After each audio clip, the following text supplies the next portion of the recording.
Dramas of the Court.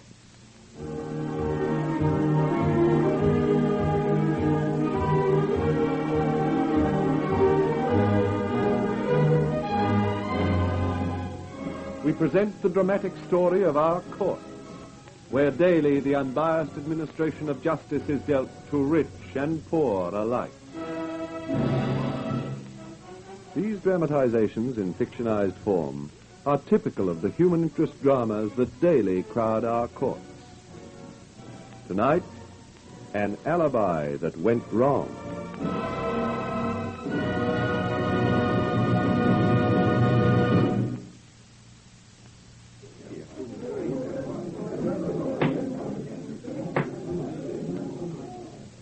Gentlemen of the jury, the administration of good government is based upon a sound judicial system.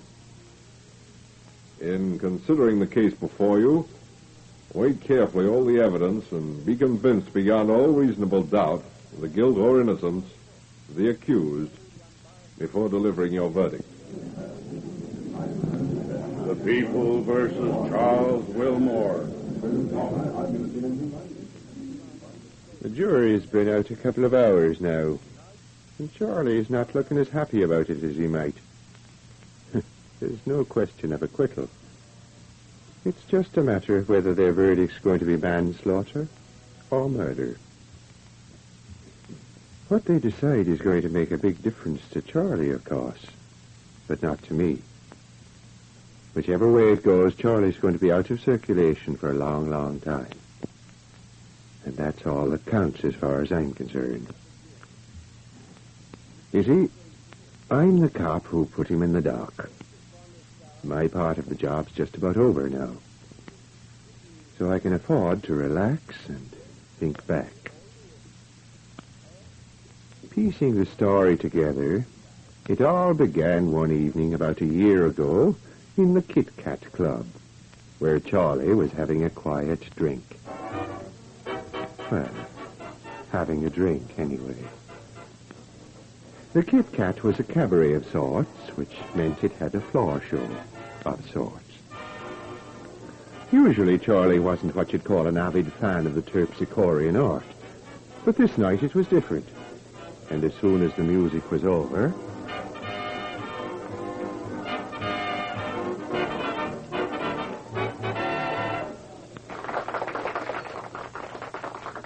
Hey, Gus. Hello, Charlie. Enjoying yourself? In this dump, what do you think? Tell me, Gus, who's the new blonde you got in the chorus? Not bad, eh? She can even dance a bit. I would know about that. What's her name? Why do you want to know?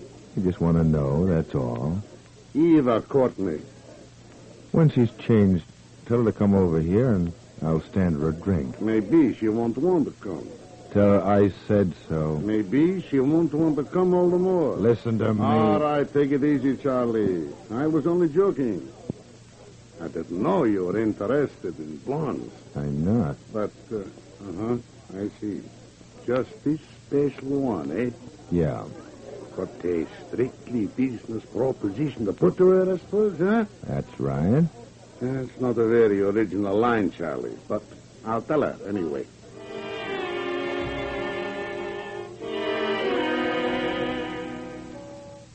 Maybe it wasn't a very original line. But in Charlie's case, it happened to be true, as Eva Courtney found out a few minutes later. Is this on the level, Mr. Wilmore? Strictly, Miss Courtney. What's made you pick on me? Well, I'm a pretty good judge of character. I knew you were the right one the moment I spotted you. You're intelligent. Thanks. You know your way around, and you can keep your mouth shut. You've had to battle quite a bit, and you're not likely to turn down a soft cup when it's served up to you. You must have been reading my letters. Let's just run through the whole thing once more, shall we? Haven't you got it clear yet? Well, I want to be sure. I move into this high-class apartment you're talking about. Right. You pay the rent and give me an allowance of $50 a week. Right. And once in a while, on due notice, you drop in for an hour to pass the time of day. Right. And we just sit and play double patience while you're there? Personally, I prefer gin rummy. Oh, we could read a couple of good books. And no other strings attached. No other strings. Frankly, Miss Courtney, I'm not the romantic kind. In my line of business, I can't afford to be. Just what is your line of business, Mr. Wilmore? You're smart enough to find out sooner or later, so you might as well know now. Did you read the papers this morning? Yeah. Did you read about the safe-breaking job at the Producers Cooperative Warehouse? Yeah. Do you remember about 10 days ago, another safe went off at the Acme Carrying Company? Yeah. Well, now you know. And you're the only one who knows. I always work alone. You see, I'm trusting you right from the start, Miss Courtney. Aren't you taking a chance? I don't think so. And where do I come in on this? Can't you guess? Yes, I think I can. I'm to be your alibi, is that it? That's it. I said you were smart. I line up a job, see? After the show, I call for you here at the club. We go home together. There's an all-night porter at these apartments. We say hello to him as we go in. Maybe I don't even go up to your apartment. Maybe I just slip out the back way. I do the job, return, sneak in through the back, and go out the front. I see the porter and say good night as I go out. Sounds simple. It's so simple, it's foolproof. The porter says he saw me go in at 1 o'clock and come out at 2:30. You say I was in your apartment for that hour and a half having a drink and supper. As I told you, I work alone, so no one knows different. It just can't fail. But suppose it did.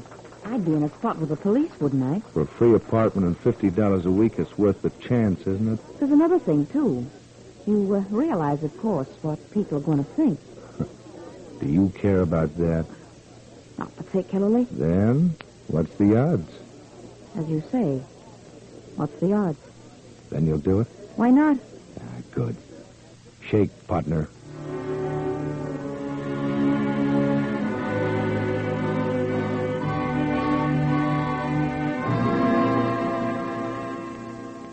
Of course, it didn't take us long to guess the setup. Every time a safe went off, we made a routine check. But Charlie was always in the clear. Last night, Lieutenant? Why, I was visiting a dame I know. She's a dancer at the Kit Kat Club. Now and then I pick her up after the show and we go home to her apartment for a bite of supper. Oh, strictly on the level, you understand. I wouldn't want you to get the wrong idea about her. We're just good friends. If you want to check her name... I know. Eva Courtney. Just friends, eh? I suppose that's why you pay the rent. Oh, that, well, you see, she doesn't earn much money. And on account of her father and minor old college chum... Did they both share the same salary? Hey, listen, you... All right. Well, it's a good line you've got onto, Charlie. But don't overwork it.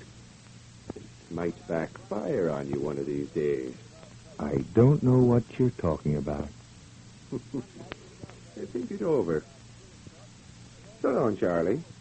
So long.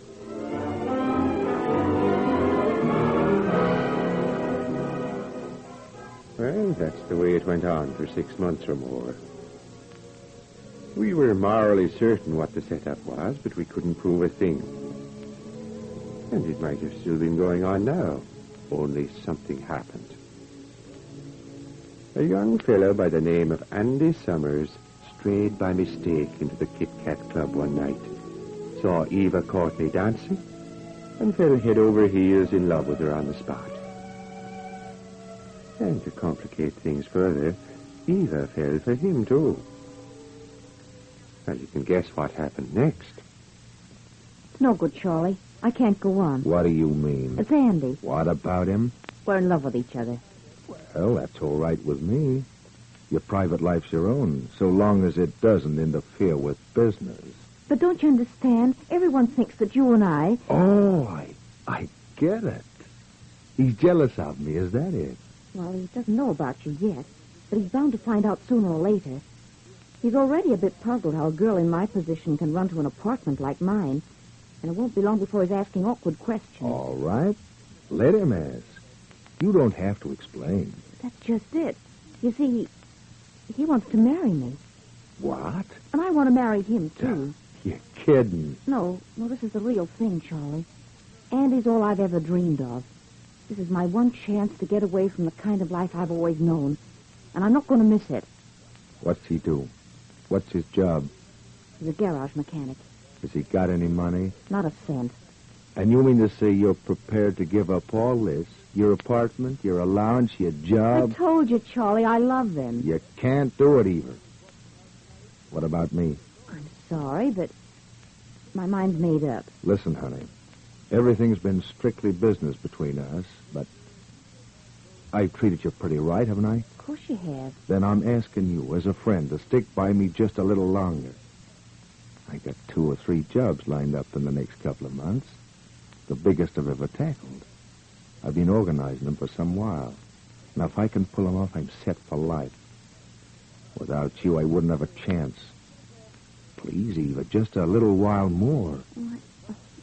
I don't know what to do. 6 weeks, that's all I ask. And at the end of that time, a little wedding present. $5,000. Think what you could do with $5,000 when you're married. What do you say?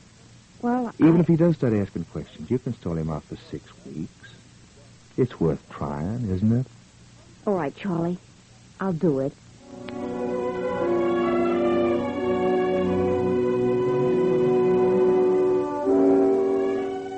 With so much at stake, you can bet Eva did a pretty neat job of stalling. It must have been rather like sitting on the edge of a volcano. But as the days turned into weeks, she began to kid herself everything was going to be all right. And it almost was, too. Charlie had pulled 2 of his jobs, and there was only one to go. And then one night late, he turned up at the club and called Eva over. This is it, honey. The final flutter. Not tonight, Charlie. Yeah, tonight. I got the whole thing taped. Tell Gus you're leaving and we'll go right away. No, I can't. Please, any other time but tonight. What's the matter with you? You should have given me a day or so's notice. Don't you understand? Andy's coming here to pick me up tonight. He's due any minute. You'll have to put him off. I can't. You'll have to. Please, Charlie. If he finds out now, it'll mean the end of everything. Make it tomorrow night or the night after. I tell you, it's tonight. Don't you realize this is the big cleanup, the grand finale? Oh, What's the matter? here he comes. Oh, hello, Andy. Hello. Andy, this is a friend of mine. A certain Mr. Wilmore, I presume? Oh, you heard? Yeah.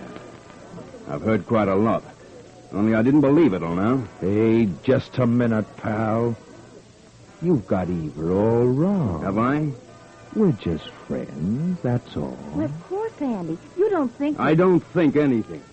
I just let the facts speak for themselves. You don't have to go off the deep end just because I happen to have dropped in and bought Eva a drink. I don't know why I don't sock you on the nose. I wouldn't try any rough stuff if I was you, pal. Don't call me pal.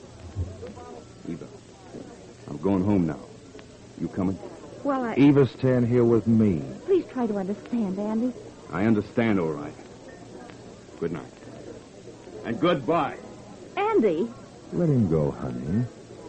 He'll be all right in the morning.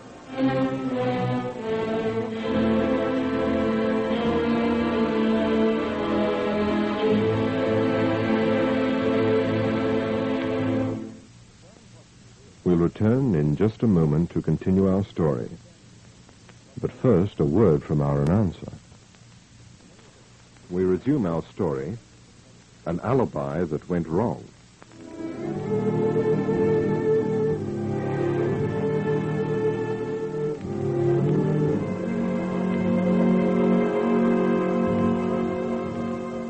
It wasn't Charlie's lucky night. After Andy had made his exit from the club, he and Eva went home to her apartment to set his alibi. And then he went off to his job. There was a watchman to cope with, but Charlie had everything timed to the minute as usual. Only on this occasion, his timing went wrong. Just as he got the safe open, he heard a noise and reached for his gun. Next second, there was a click of a light switch. Stick 'em up. Stick 'em up. I've got you covered, guys. Got to get out of here. Got to get out.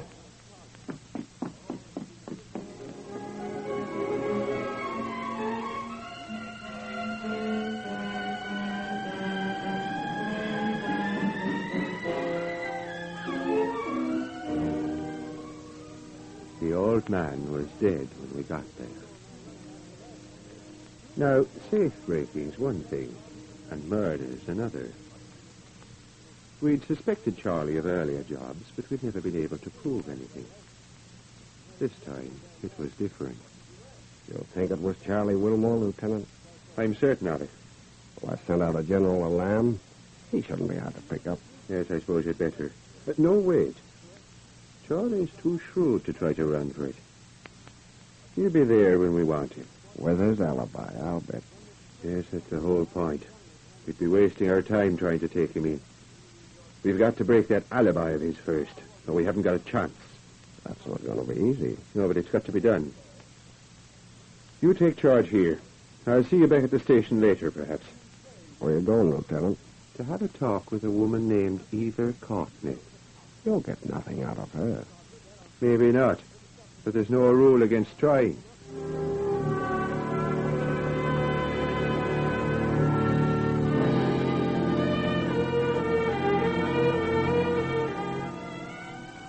Eva Courtney's apartment was only one place I called at that night. By the time I'd finished, it was 8 o'clock next morning. I snatched a cup of coffee at a little cafe and then called to pay my respects to Charlie. He was home all right, as I'd guessed he would be. He was in pajamas and dressing gown, and he'd just finished breakfast and was reading the morning paper when I came in. Sit down, O'Neill. Thanks, Charlie. What can I do for you? You read the papers yet, Charlie? Yeah. There was a safe-breaking job at the Central Tire Company's office. So I see. The watchman was shot, it says. That's bad. It's going to be bad for someone. We don't like murder very much. Who does? The paper says it happened at 25 to 2. Yes, that's right. We were able to find a couple of witnesses who heard the shot. That should make it easy for you. All you have to do now is to find someone who can't explain where he was at that particular time. And you've got your man. Yes, that's all. It shouldn't be any trouble at all. By the way, Charlie, what did you do last night? You don't mean to say you think I did this job, do you? I never shot a man in my life. No, of course not. Just a routine check, you understand. Well? From what time? Oh, it doesn't matter. Let's start at, say, midnight. Well, at midnight, I was in the Kit Kat Club having a drink with a friend of mine. Miss Courtney. That's right. How did you know? I guessed.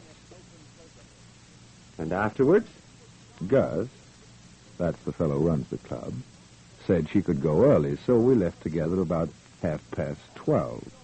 We took a taxi to Miss Courtney's apartment, 56 Winchester Court. And then? I was a bit peckish, so she suggested I go in for a snack or supper. What time was this? About 1:45. So you went in and had supper. That's right. And I suppose you stayed a while? Well, we're old friends, you know. We got to talking, and before we realized it was 3 o'clock. You left then? That's right. Apart from Miss Courtney, is there anyone who can verify these times? Yeah. Tony, the hall porter. He saw me come in and go out. You can check with him if you like. As a matter of fact, I have. Then why ask me all these questions? I just wanted to hear the story from you as well. During the time you were with Miss Courtney, did you have words? How do you mean, words? An argument. No. Why should we argue? We're old friends. We always get on very well together. But you did have words with a certain young man at the Kit Kat Club, didn't you? Oh, you mean Andy Summers? That's right. Well, I did have to tell him off a bit. He's been hanging around Eva, Miss Courtney, and making a nuisance of himself, so I warned him off.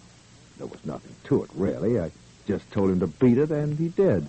Would I be right in saying you were jealous of this fellow Summers? Why should I be? Quit stalling, Charlie. Isn't it a fact that when you went in her apartment, you accused her of two-timing you and... Hey, what is this, anyway? You couldn't have read your paper very carefully, Charlie, or perhaps yours is an early edition. Here, take a look at mine. I don't get it. Right on the front page. A little item in the top press, printed rather appropriately, I think, in red ink. Dancer found shot in apartment. Early this morning, the body of Eva Courtney... I don't believe it. Do I have to take you round to the morgue and let you see for yourself? No one heard the shot, Charlie, but the doctors fixed the time of death at between 1:30 and 2:30, and her wristlet watch broke when she fell, and that stopped at 1:47. You were in the apartment, you say, from 1:45 till a little after 3. No, I must have been mistaken about the time. Aren't you forgetting Tony, the hall porter? I didn't do it. I swear I didn't. Somebody did. It must have been Andy Summers. He was jealous of her. He must have gone to her apartment after he left the club. The only person who went to her apartment was you. It's no good, Charlie. You're in, right up to your neck. It's now my duty to arrest you on a charge. No. Wait.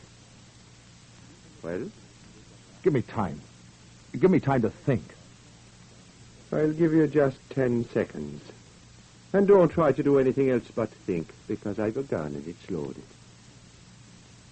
I know when I'm licked. You know the law pretty well, O'Neill. This watchman at the tire company. What about him? Would that be murder or just manslaughter? I mean to say, it wouldn't have been premeditated, would it? He just caught whoever was doing the job, and they both went for their guns, and the other fellow was faster. He didn't actually mean to kill him, but just to put him out of action. Was that how it happened, Charlie? I don't know. I'm just supposing. What would a jury say to that? Would they break it down to manslaughter, do you think? I don't know. But there would be a chance, wouldn't there? Yes. There's bound to be a chance. All right. I'll tell the truth. Not here, you won't, Charlie. If you've any statement to make, you can make it at the station before witnesses. And I'll have it typed and you can sign it. Come on, let's go.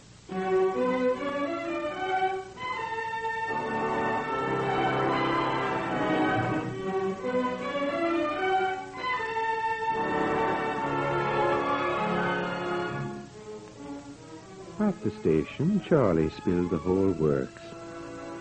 His meeting with Eva Courtney, his proposition, her acceptance. He listed every job he'd done on the cover of her Alibi.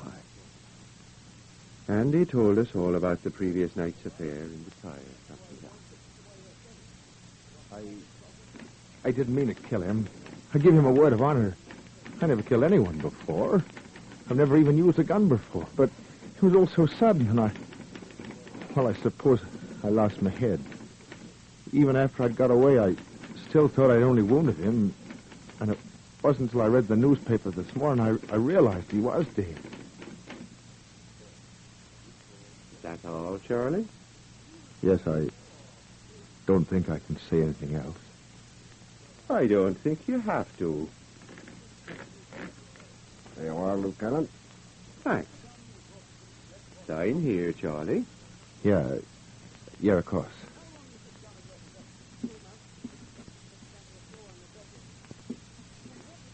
There.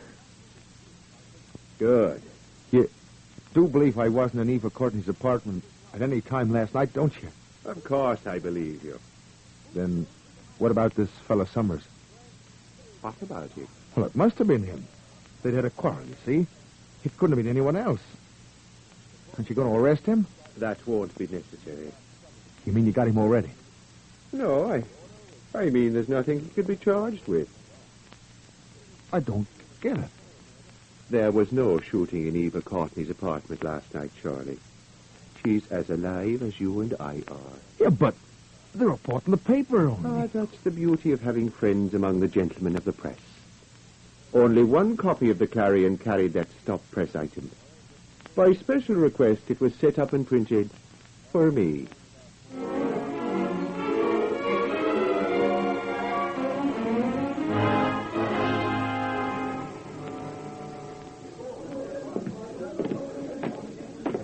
jury's coming back now. There's a hush in the court as they file in. Charlie's standing in the dock. He's looking very white.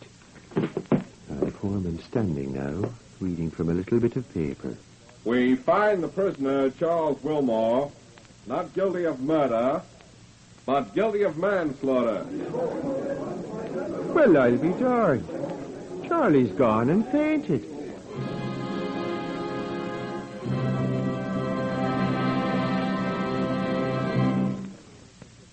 In a moment, I'll return with further news of these real-life dramas of the courts. But first, your announcer.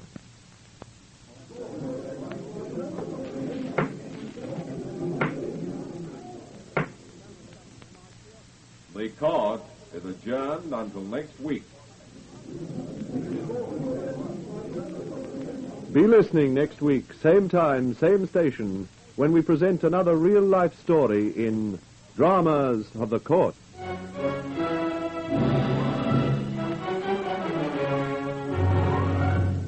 This feature is a Grace Gibson radio production produced by Reg Johnston.